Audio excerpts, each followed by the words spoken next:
You're listening to Milwaukee Mafia, your podcast dose of Wisconsin Mafia and true crime history. Hey, Milwaukee Mafia Patreon members, we're back with another episode.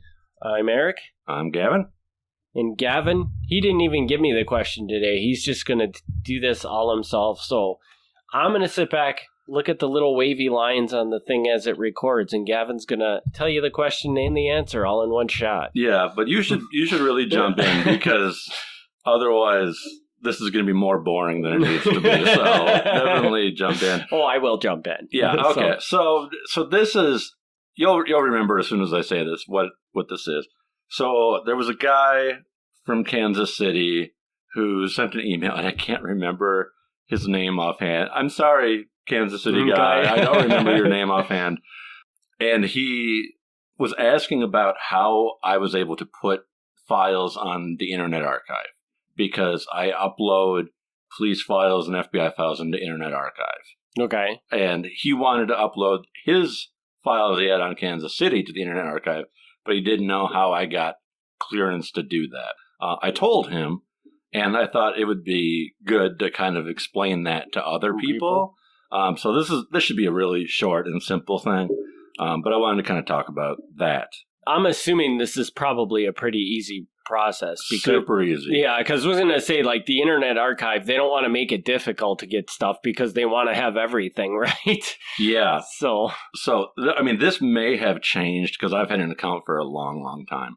But to my recollection, all that you had to do was create an account, which is free.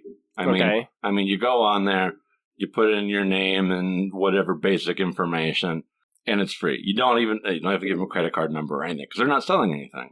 Mm-hmm.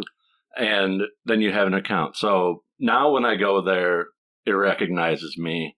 There's a button on the top that says upload.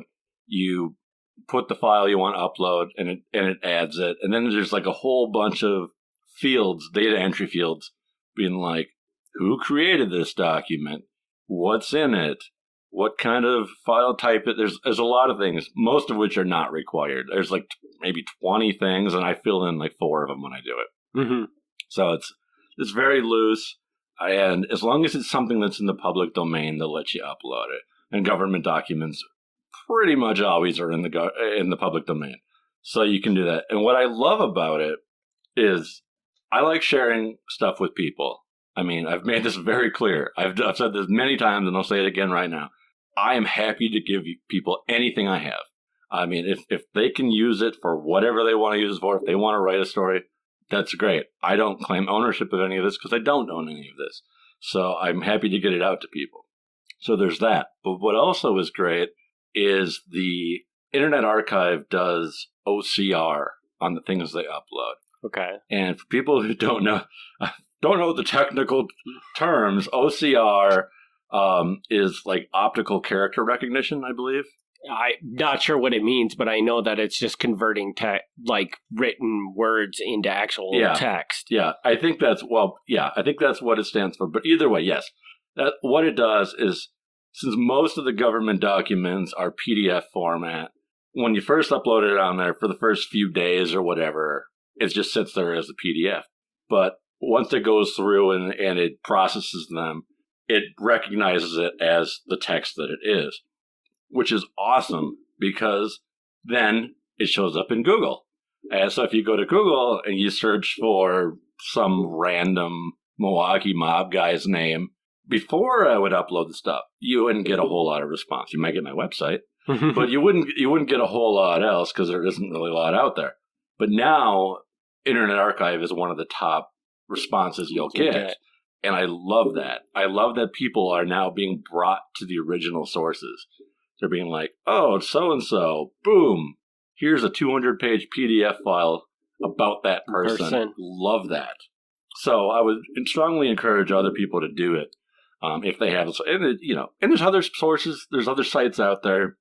There's Muckrock, which does this. There's Government Attic that does this. There's a handful of other places that do this, but Internet Archive is, like, to me, the best because it's not run by any like private group. it's just, I mean, I'm sure somebody runs it, but it's just this big open thing. So do you actually know, so like the Internet Archive is not like some sort of government Not at thing all. at all? Not it's at just all. a bunch of dudes that sat around and figured out this technology and allow. Yeah. So when you upload something there, do they do anything to like check it to make sure it should be there? I have wondered about that, and somebody must, right? Because this is the thing. The Internet Archive isn't just full of a ton of documents. I mean, millions and millions of documents. People also upload old movies, and that's the part that I wonder about.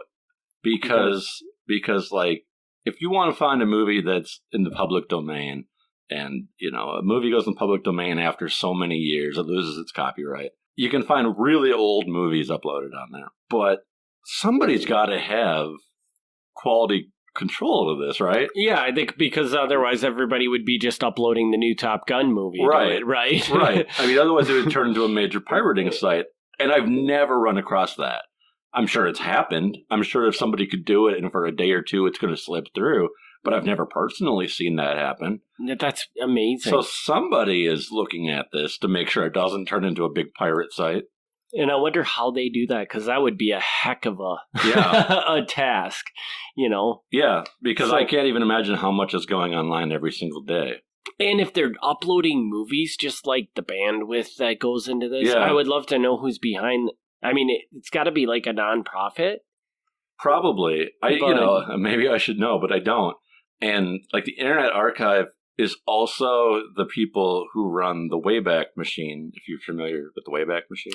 You know, we were having a conversation. I was having a conversation with the Wayback Machine, which You had a conversation with the Wayback Machine? No, with somebody about the Wayback Machine. Okay. I think it was with Tracy. And the Wayback Machine, like, you can go like to Amazon.com and then go back to like 1995 and it shows you. Okay, so this is way off topic, but I'm going to ask it anyways because somebody else might be curious. Can you actually use the website? Yeah. It like works like it did in 1995. Oh, can you use the website that it... Or does it just show a snapshot? It's just a snapshot. No. Bummer. No. Okay. But it's really neat because sometimes you'll have a site that you like or you think is interesting or whatever. And then one day it's gone. Disappears. And then you can go back and... But as long as you know what the URL was, you put it in the Wayback Machine, and it'll show you every time it took a snapshot of that page. So it doesn't catch 100% of everything, but it catches a lot. So it's very rare that thing gets removed off the internet completely. Yeah. We were just talking about it. Like, wouldn't it be fun to go back and like play with GeoCities again and stuff like that? No, and you could do that. Like, you couldn't actually do anything to the pages because they just sit there, you know. But if you wanted to go back and look at like all the Ate My Balls pages on GeoCities, and everyone out there's like, what the hell is Ate My Balls? But it was a thing. It was a thing in the 90s. Like, a lot of those will be in the Wayback Machine. You just have to know what the address was. I don't know why you would know what the address was. Yeah, that's it. Exactly it. But if Kurt you did... Cobain ate my balls at geocities.geocities.com, right? Maybe. It could be. I don't know. But as long as you knew what the address was, it's probably saved on there. That's awesome. Yeah. So Internet Archive is awesome. I mean, then there's other like government ones that you can't upload to. There's the National Archives. And there's a Library of Congress. And they add more stuff all the time, too. And they're freaking great. But as somebody who does not work for those organizations, I love the Internet Archive because I can add to that and other people add to it. And I feel like the Internet Archive is going to blow the other ones away because, I mean, crowdsourcing is always going to be way more efficient than not. To a point, yeah. Yeah, so, definitely. So, I don't know. Somebody asked about that, and I kind of explained what I did and what I used it for. And I'd love to see more people do that because I don't know what all people are doing with all these government documents they request. I mean, everybody probably has something different they're doing. But I know from being in like the Mafia true crime community, a lot of those people were requesting documents. And some of them were really good about sharing them, and a lot of them were not. A lot of them would request documents, and they'd say, "This is mine now." Yeah. And not that somebody else can't go and request the exact same document, because you can. I mean, you're getting copies. They're not sending you the originals. But it's a lot more convenient to just say, boom, here it is online. Yeah, like, just put it all online so that everybody can see it. And I guess, I mean, if you're one of those people out there that doesn't, like just covets that kind of stuff, it's like, please tell me why. Yeah. Because there is just no reason for it. It's public information, and anybody can request it. So all you're doing is saving somebody 6 months of their life waiting for that document to come through. Yeah. I mean, I get it. Like, if you're in the process of writing a book and you don't want that information being easily available online, because when your book comes out, you want that to be like the first time people see that information. I get that.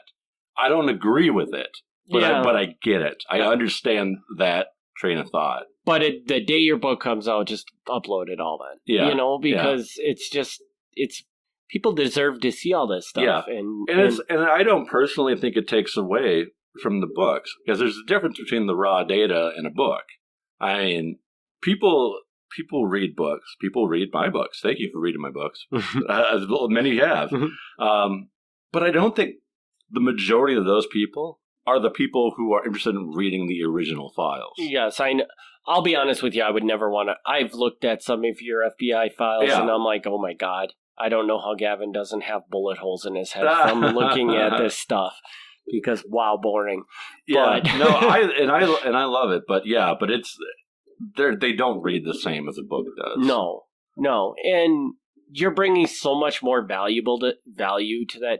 Like, I would argue that if you're like, well, this information is going to be in my book and I don't want to give people early access to it. Well, you're going to bring so much more value to that information in your book that the FBI file doesn't matter. Right, like... Oh, definitely. So... Yeah, I mean, if you're doing a good job writing your book, hopefully you can add a lot more to it than just being like, here's a big block load of a file. Because they're not exciting to read unless you're really nerdy, which I am, and many others are, because I know people who request these things. But the average person does not want to read these things. Cool. Well, I think that was actually interesting. Good. So good, and I hope everybody, all 6 of our Patreon members, goes out and uploads everything they have to the Internet Archive because of this podcast. I hope so. And we can announce that we've changed the world. Yeah. See, I'm glad, because this has been the thing with the Patreon, is I think many times the topics that are the most boring end up being more interesting. Yeah. Because this is not the first time that you've said a boring topic ended up being actually interesting. Yeah, and but now we have to question is, do the listeners think it's interesting, or do we just think it's interesting? Well, I don't know. But this is how the Patreon works. 1 week it might be interesting, and 1 week it won't. Yeah, we're just giving you extra content and behind the scenes looks at how the process works, and But if you are listening... Not every single episode is going to be for every single listener, and that's just how it is. Yeah. And if you are listening and you do find it, send us an email. Let us know.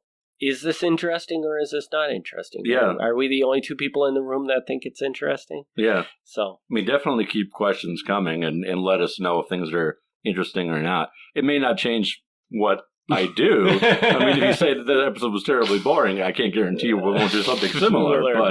But it's at least kind of good to know what people are thinking. Yeah. So, all right. Well, I think we can wrap this one up, unless you got anything else you want to add. Like I said, that should have been pretty direct. Just saying that that's what the Internet Archive is. That's what I use it for, and I wish more people did. And the Wayback Machine is going to get at least 6 hits on the Kurt Cobain Ain't My Balls website. Yeah. So, all right. Thanks, everybody, for tuning in. We'll be back next week with a regular episode, and we'll be back in 2 weeks with a Patreon. Again, thank you all for your continued support. Thank you very much. Thanks for tuning in to the Milwaukee Mafia podcast. Join us next time for another look back at Wisconsin Mafia and true crime history.